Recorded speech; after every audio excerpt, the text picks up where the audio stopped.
வணக்கங்க. இது ஆண்களுக்கான ஒரு பதிவு. ஆண்கள்கிட்ட நான் கேட்கணும் அப்படின்னு நினைக்கக்கூடிய ஒரு பதிவு. நீங்கள் கண்டிப்பாக இதுக்கு முடிஞ்சால் உங்களால் ரெஸ்பான்ஸ் பண்ணுங்கள். ஏன்னா எல்லா ஆண்களும் இப்படி தான் இருக்கிறீங்களா அப்படின்றது தெரியல. திருமணம் ஆன ஆண்களை மட்டும்தான் நான் குறிப்பிட்டு சொல்கிறேன், திருமணம் ஆகாதவர்களை இல்லை. இப்போ நீங்கள் உங்களோட மனைவி, உங்களோட குடும்பத்தில் இருக்கக்கூடிய அந்த பெண்களை எப்படி நடத்துகிறீங்க? சில பேர், நான் எல்லாரையும் சொல்லலை, சில பேர் எப்படி நடத்துகிறீங்க?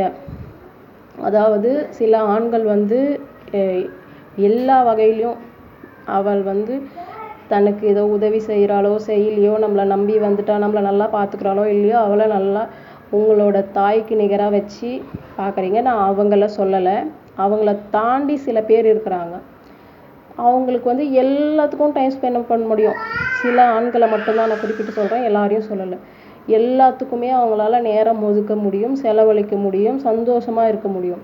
ஆனால் அந்த குடும்பத்தில் அவளுக்காகவே வாழ்ந்துட்டு இருக்கக்கூடிய அந்த பெண்ணிடம் மட்டும் அந்த சந்தோஷம், சிரிப்பு, புன்னகை அதை அவகிட்ட மட்டுமே காட்ட முடியாது. மொபைல் கிட்ட இந்த உயிர் இல்லாத ஜடம் அந்த மொபைல் பார்த்து சிரிக்க முடியுது. யாரோ 3வது மனுஷன்கிட்ட சந்தோஷமாக பேச முடியுது. தனக்காகவும் தன் குடும்பத்திற்காகவும் வாழ்ந்து கொண்டிருக்கிற தன் மனைவியிடம் ஒரு 5 நிமிடமாவது அவள் குறைய கேட்கறதுக்கும் அவகிட்ட சிரித்து பேசுறதுக்கும் முடியாத ஆண்கள் இன்றளவும் இருக்கிறீங்க. தயவு செஞ்சு அந்த மாதிரி பல பேர் இருக்கிறீங்க, இல்லைன்னெல்லாம் சொல்லிடாதீங்க. அது என்ன குறைன்றது உங்களுக்கு புரியல, அது எனக்கு புரியல. என்ன அந்த மாதிரி அந்த பொண்ணுக்கிட்ட அந்த குறை இருக்குது? அது எல்லாம் திருமணத்துக்கு முன்னாடி எல்லாருமே 2 மணி நேரம் பேசுகிறீங்க, 3 மணி நேரம் பேசுகிறீங்க. அதுக்கப்புறம் அது கேட்டால் ஒரு இது சொல்லுவீங்க, ஏம்மா எலெக்ஷன் முடிஞ்சு யாராவது போயிட்டு ஓட்டு கேட்பாங்களா, அதான் எலெக்ஷன் முடிஞ்சிருச்சு அப்படின்னு சொல்லிட்டு. அது இல்லைங்க. அந்த பொண்ணு உங்கள் வீட்டில் உங்களுக்காக உங்களை சார்ந்தவங்களால் நிறைய பாதிக்கப்பட்டு, இன்னும் உங்களால் கூட பாதிக்கப்பட்டு வாழ்ந்துன்னு இருக்கிறா.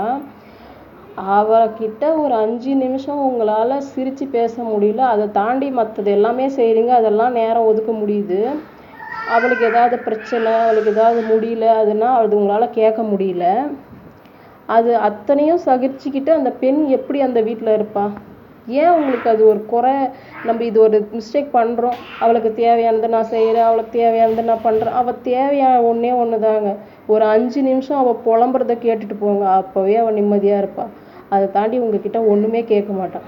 தயவு செஞ்சு ஆண்கள் பார்த்தீங்கன்னா, குறிப்பாக திருமணமான ஆண்கள் பார்த்தீங்கன்னா, இந்த கேள்விக்கான பதிலை கொஞ்சம் அக்யூரேட்டாக கொடுத்துருங்க.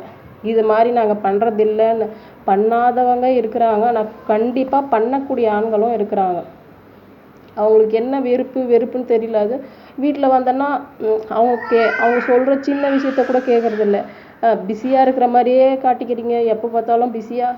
அது ஒன்றுமே இருக்காது, சும்மாவே அங்கே ஃபோனை பார்க்குவீங்க, இங்கே பிஸியாகிறாங்க. அப்படி என்னங்க அவங்களுக்கு சித்திரவதை பண்ணுறாங்க அவங்க? அதாவது உங்கள் வீட்டில் இருக்கிற லேடிஸ் உங்கள் மனைவியை தயவு செஞ்சு புரிஞ்சிட்டு, அவங்களுக்கு ஒரு பிரச்சனை இருக்குது, அந்த பிரச்சனையில் அவங்க இருக்கிறாங்க. என்ன, நீ வீட்டில் தானே இருக்கிற, நான் 1008 டென்ஷனில் இருக்கிறேன்.